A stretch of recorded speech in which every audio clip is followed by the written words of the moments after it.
Hello, everybody. This is Edward Kelly from Worth Law. I'm the bankruptcy attorney answering your bankruptcy questions. We're finishing up our five-part series on Chapter 13. Just to summarize, first we talked about what's the difference between a Chapter 7 and a Chapter 13. Chapter 7, in short, is a liquidation.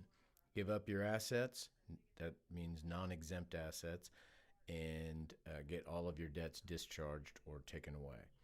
And your home, your vehicle up to $7,500 in value, all your personal belongings, all that's exempt. So that's not anything you have to worry about. So 7 is what you want to do if you can, and if you don't have collateral on some of those loans that you want to keep.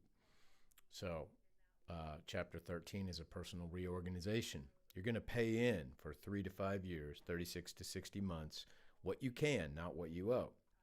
So it's still based on your income, not on the debts.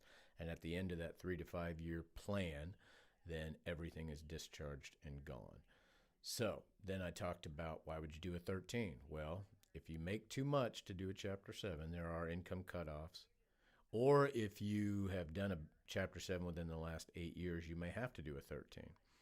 I also talked about in that case, you may, if you would normally qualify for a 7, you get to do the short Chapter 13. You still have to pay what you can monthly, but you can do that for 36 months instead of 60, 3 years instead of 5, which is great.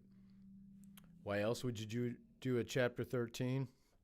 If you're trying to save your house or your vehicle that you're behind on and you want to force the bank to let you catch up, you can do that in a 13. Or if you want to cram down your interest rate or the value of your vehicle. I talked about how if you owe $15,000 on a $5,000 valued car, if you didn't buy the car within the last 2 to 3 years, you can actually just pay back the $5,000 and keep the car rather than the $15,000. If you bought it recently, you can't get away with that. In any case, you can cram down the interest rate to a prevailing good market rate, regardless of what you started out with. Another reason you might want to do a 13.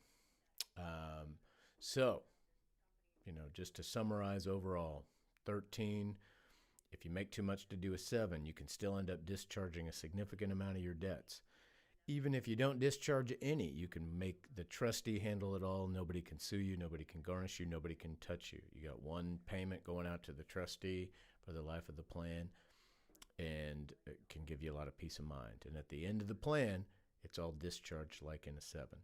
Or you can keep a house that you're years behind on or a vehicle that you're way behind on.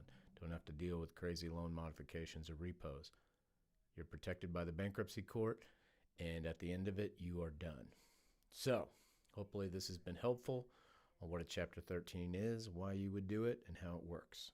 So we'll revisit this, I'm sure, soon. Until then, as always, Edward at worthlawoffice.com. Reach out to me anytime. It's spelled just like on the sign.